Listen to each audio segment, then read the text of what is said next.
Welcome to Sustainable AI Futures Conversations. Today we have Ketan Joshi with us. Ketan is a freelance analyst and writer based in Oslo, Norway. He works with a range of climate and energy groups to advocate for, analyze, and report on major issues in the space.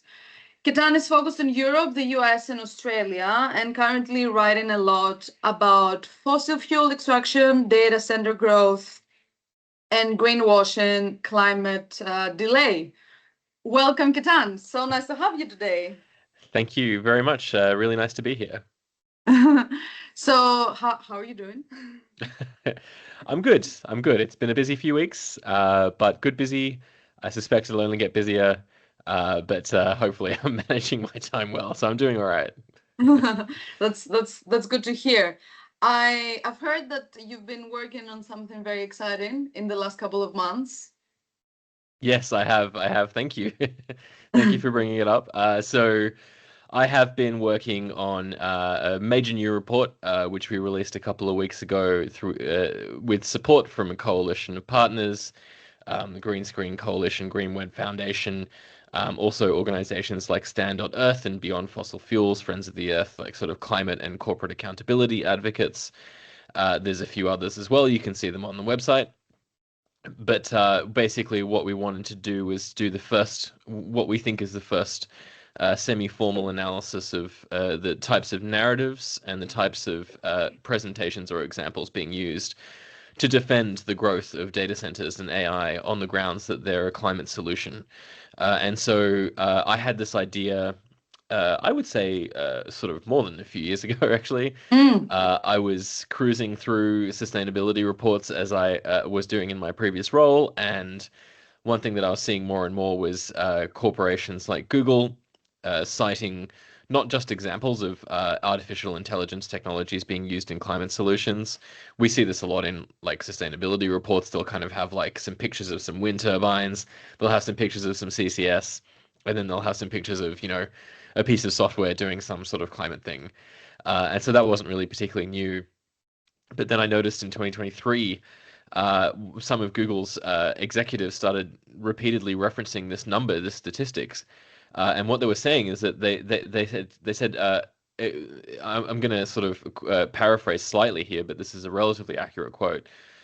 Basically saying that research shows that the deployment of AI technologies could reduce the world's emissions by 5 to 10%.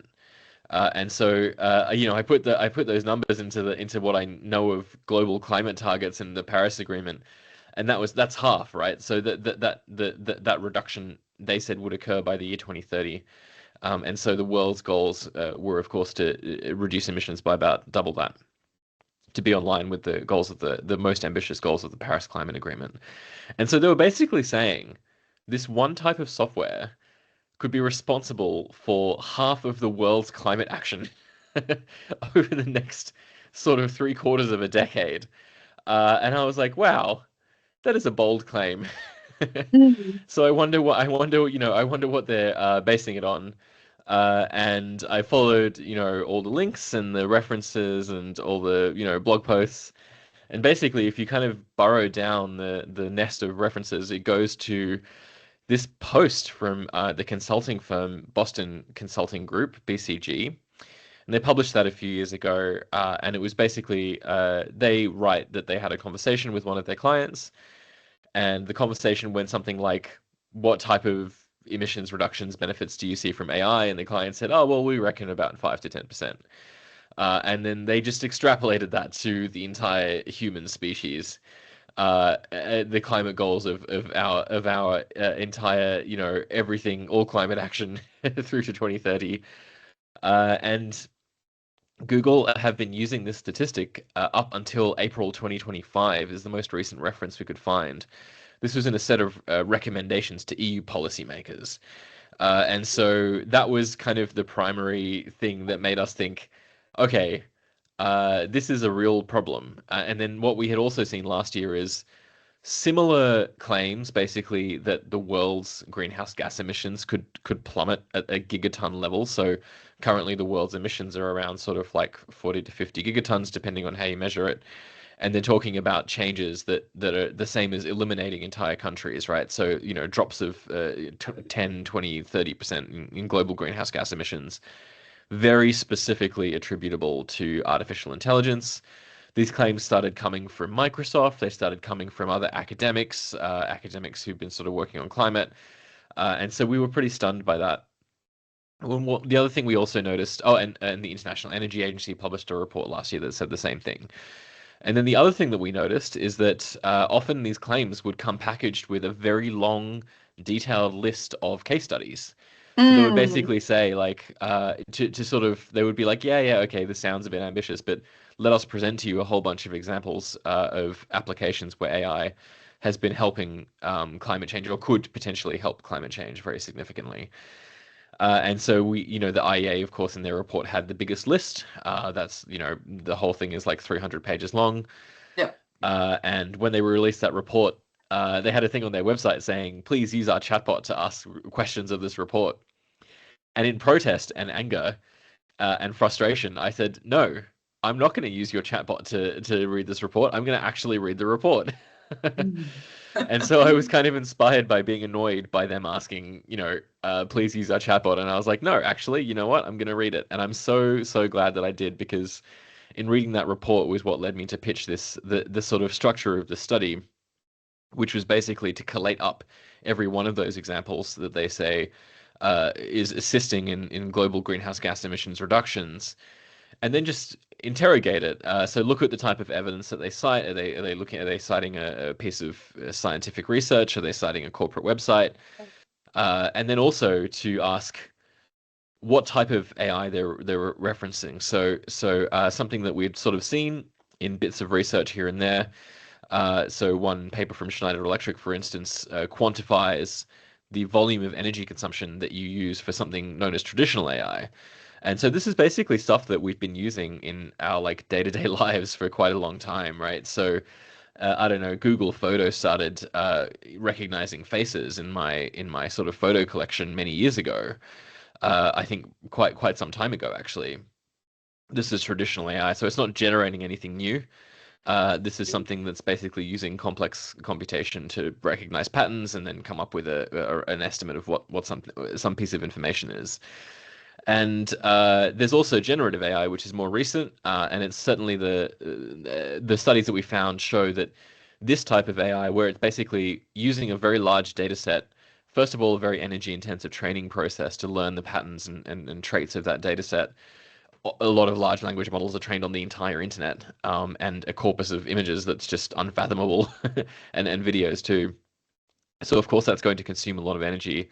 And then, of course, the process of generating new information from that data set is also quite energy intensive, because it has to reference those patterns, and then it has to basically create new patterns at the same time. So it's operating on such a vast amount of data, and the reasons behind why it is so energy intensive is because it's general.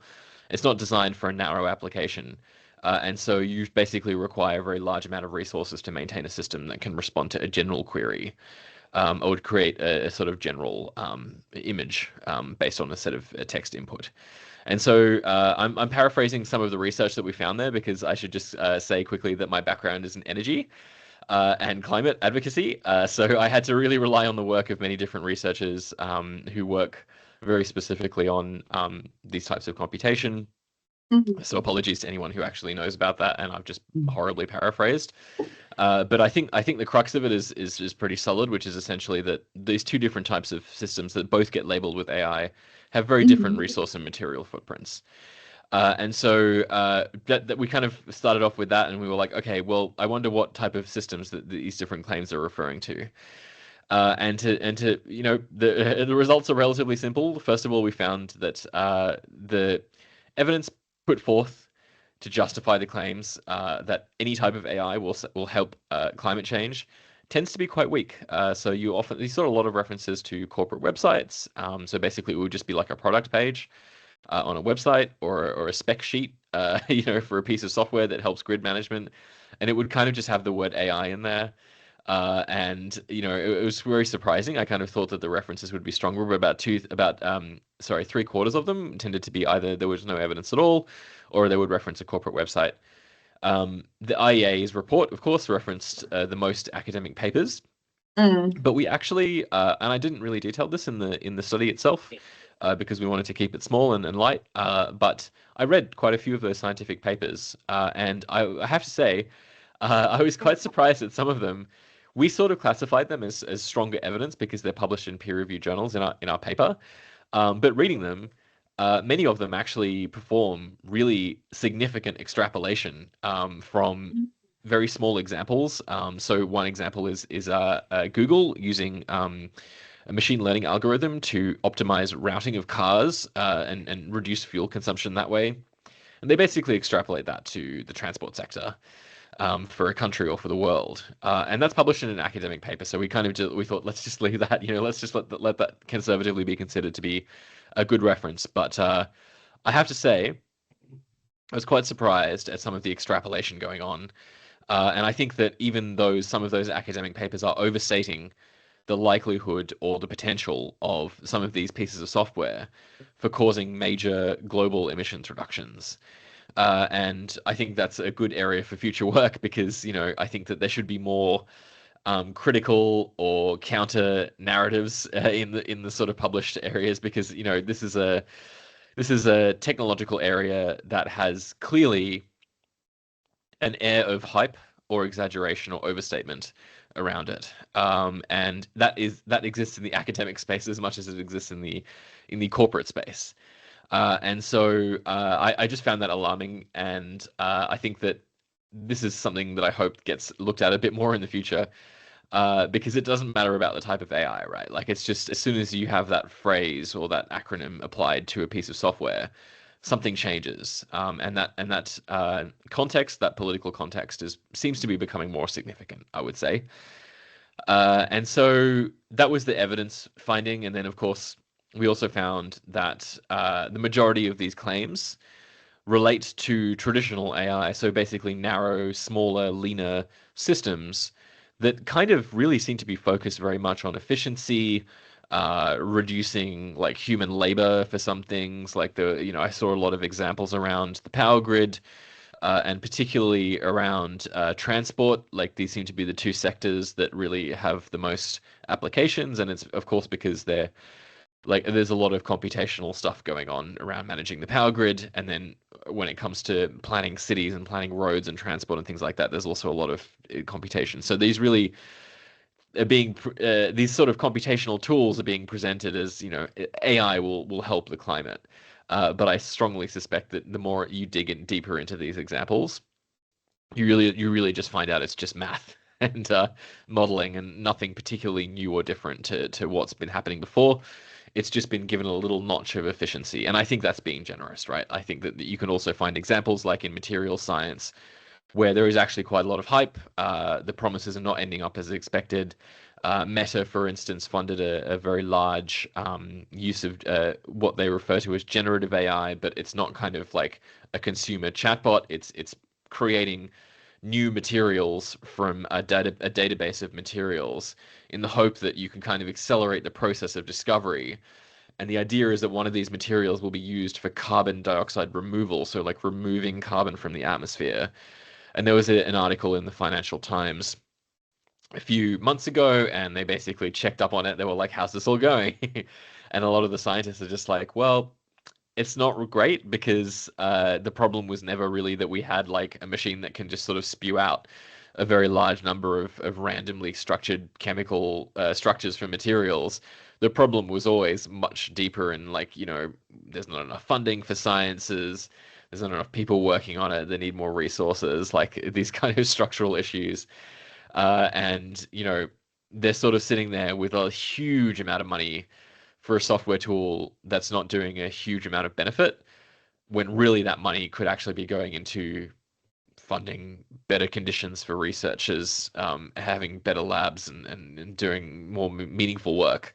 And I found that to be a really striking example. It's actually another one that we don't cite in the paper. I cut it out just for space reasons, but it was an astonishing example. But of course, Meta cite that in their sustainability report as an example of where AI is helping to solve the climate.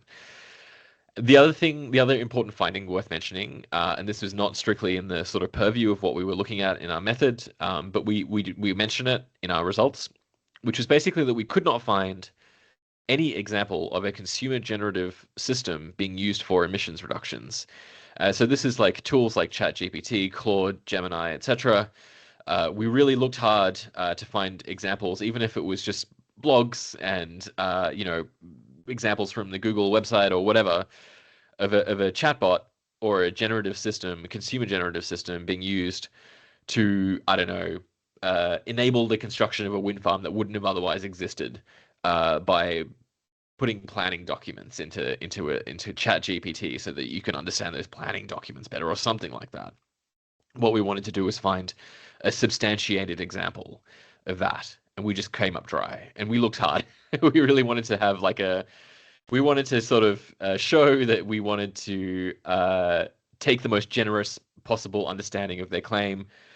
Basically, the idea that consumer generative AI can help climate specifically, and we just found nothing at all. And actually, a paper came out about a week before ours was released, so obviously we didn't include it. But Google DeepMind did actually work with a bunch of climate scientists, and this was not for emissions reductions. This was just for a climate science paper.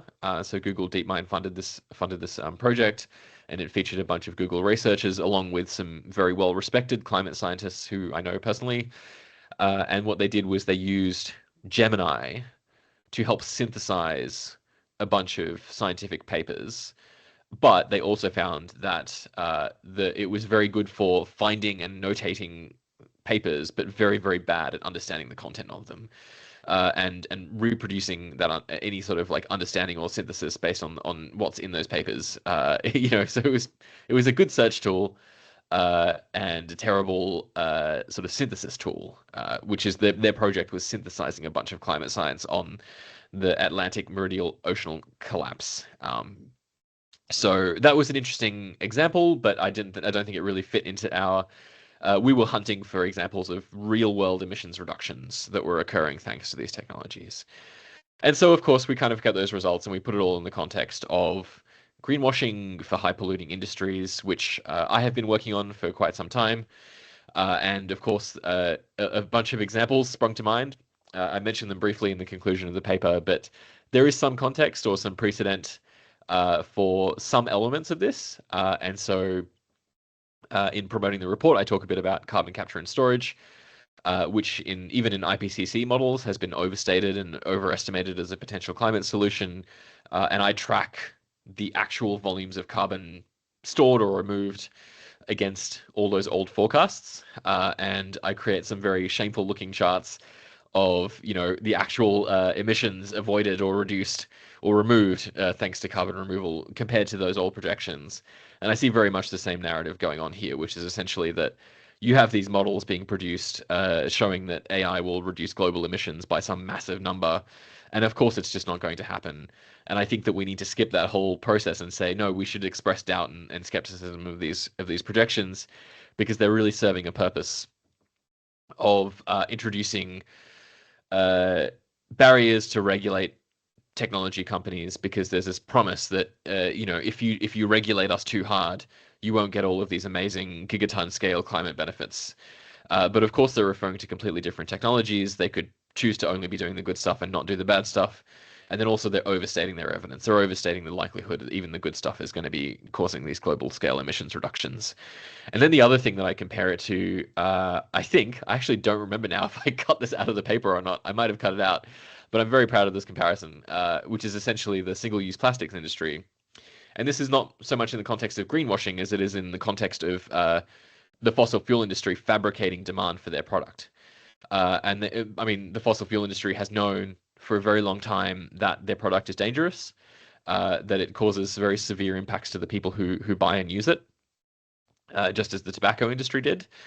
But in part of basically them frantically and anxiously trying to maintain the demand for their product is locking it in somehow into society, right? So not basically selling the product on its own merits, like, oh, isn't it great to drive a sort of fossil fuel burning car? You don't see ads for cars that promote the benefits of using and burning petrol in the car, right? You would never see a car company creating an ad like that because they know that people do not like fossil fuels. They don't really like paying for fuel. It's something that feels gross. They don't like air pollution. They don't like paying at the pump. They don't like paying more for energy, and so they don't center that. And so the fossil fuel industry is always focused on trying to lock in their product as opposed to selling it as something that has benefits. And most fossil fuel advertising will, of course, focus on lobbying against regulations. They'll focus on sponsorships and charities, but they don't focus on how great is it to burn petrol. And so the fossil fuel industry realized in the 1970s and the 1980s, like, okay, plastic is a great demand sink for us, right? Like it's a byproduct of producing oil. It's a great backup, and it basically, if people start using single-use plastic at a very, very large volume across the world, then we'll have a great revenue stream. And of course, no one was sitting there in the 1970s being like, yeah, man, I really wish I could get my tomatoes in like a container that will last, for 30 millennia after I'm dead. Like, no one was demanding single-use plastic. But as soon as it emerged, and as soon as it spread through supermarkets and foods and beverages, people suddenly realized that it's almost impossible to avoid. Try and do like a grocery shop today and avoid single-use plastic. It's almost impossible.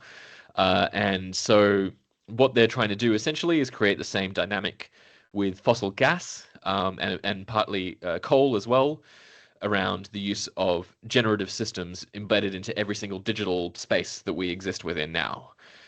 So they're trying to make it an unavoidable part of work, an unavoidable part of existing online. Any social media site that you use now, or most social media sites that you use now, will have some sort of aspect of generative AI baked in. You cannot turn it off. You cannot disable it. Microsoft Office has done this throughout their entire suite of software. This is such a common gripe and such a common source of anger is people complaining like, I can't turn this off. And that feature of it, not being able to turn it off, that's for a reason. That is demand fabrication. And of course, the tech industry wants it to be baked in. They want people to not think about how it's used. The fossil fuel industry wants it to be baked in because they want persistent, multi-decade rising power demand on power grids, which helps protect coal and gas-fired power stations from shutting down or being threatened by renewable energy. And this is the trend that I think that we're in a really critical moment right now. Because what we choose to do right now, what we oppose and what we raise attention and fight against, has a disproportionate impact for the next 30 to 40 years, right? In the same way that I think, people did fight against single-use plastic when it was first proposed, but uh, you know, because just the sheer power of that industry, it really became embedded in society across the world. And I think that we're in a critical juncture right now. We can learn from that and say, no, actually, we can fight against this. We don't have to sort of accept it as inevitable. And a big part of that is pointing out how the narratives that they're using are being used to fend off regulation. So that was kind of the overarching story behind why we wanted to provide some pushback, provide some resistance to the pro-climate story around AI. And I guess one other thing that's just worth mentioning there is just also that me personally, I've been in the climate space and the energy space for a long time, and I noticed a lot of my friends and colleagues and people who also work on climate basically struggling to know what to feel about this. And they were basically like, yeah, I've heard that climate is kind of potentially good for AI, so maybe we should just be cautious and not oppose it too strongly. And I wanted to create a bit of a pressure release valve and say, you're allowed to support the few good applications because that is as different to generative AI as a bicycle is to a rocket, to borrow Karen Howe's metaphor that she uses when she talks about this, right? So this is something that we wanted to make really clear to people. You have the freedom to oppose the bad decisions, and you also have the freedom to support the good decisions. No one is forcing you to treat these as one blob, and no one is forcing you to support something bad or to be quiet about something bad. You're allowed to criticize it. And I've had many people reach out to me who, particularly in the renewable space, like the energy, technology space, who have felt like they can't criticize AI because it's seen as a potential demand source, not just for fossil fuels, but for renewables as well. And now they can kind of say, well, this is not how it's playing out. It's playing out as a support for the enemy, support for fossil fuels. And so now they have the language to sort of speak up and say, no, we don't want to support such a toxic industry. So yeah, that was a very long answer. But I hope that No, gives you thank a you. good That was overview. great. Yeah, that was great. I'm starting to think that the greatest lock-in is hype because Yes. people keep like falling into it, and I've also seen it from my work, discussing how people use generative AI chatbots and how they end up loving them and falling in love with them and everything. Yep. And it's all connected in the sense that you even like like the climate activists and people who are in this space and who are trying to do their best, right? Because this is a very, very complicated topic. And sometimes it's hard to actually, because in the back of your mind, you have this what if it actually helps? Yeah. What if it's bad in other ways and it's good in this way, Yeah. Um, the thing is that if playing devil's advocate if someone would tell you like, oh, but why? I mean, well, this like reports by big tech, they're not as influential. Could you like explain why these reports are actually important? Yeah. It just relates to the last bit of what I said before, which is essentially that a very large number of people in the climate and energy space specifically are not sure why this is a problem.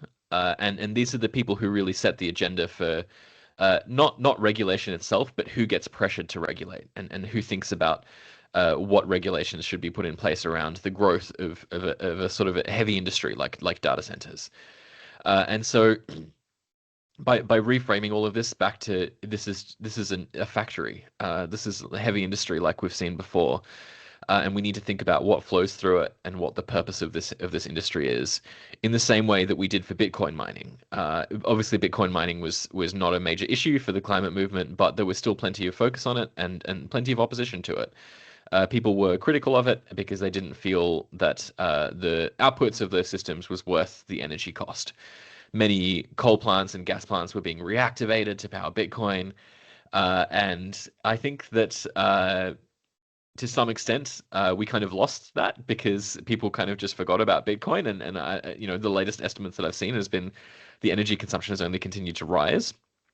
In fact, there's a good chance that the current energy consumption of Bitcoin mining is still greater than the global computation of any AI systems, generative or not, which is there's not great data on that, but it's a pretty decent chance.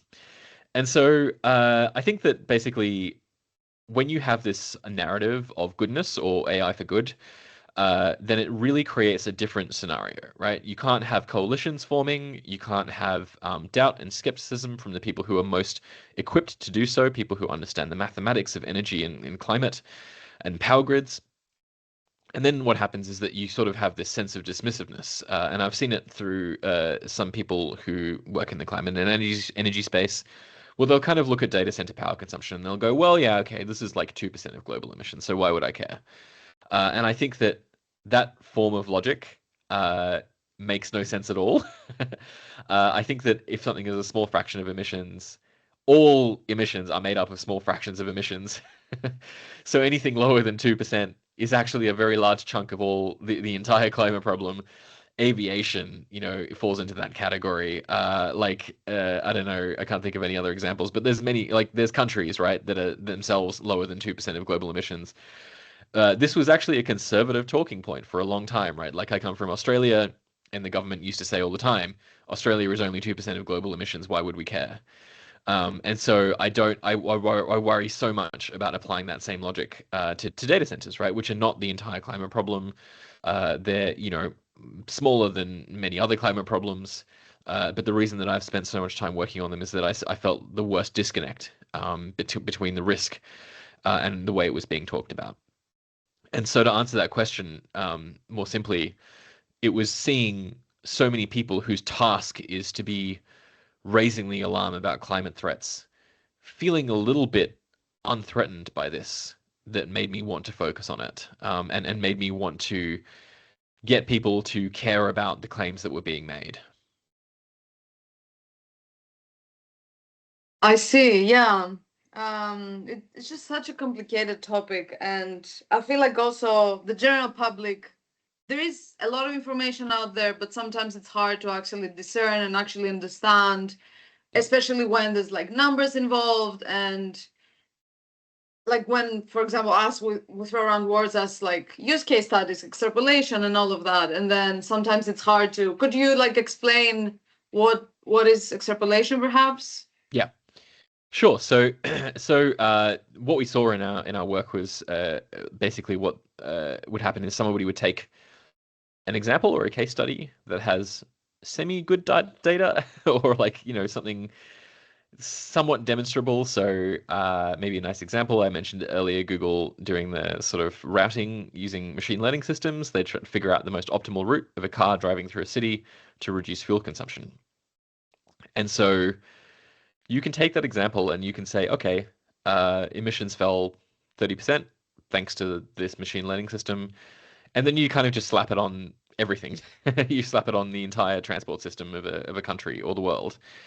And of course, it doesn't really work because when you start scaling up or extrapolating like that, all of the complications and messy realities of that type of extrapolation start to become clear.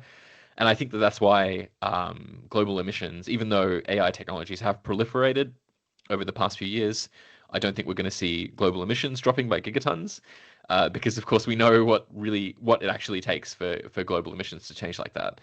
And so that's a risk. And I just want to quickly mention, you talked a bit about the public perception of technologies and like the way people are talking about them.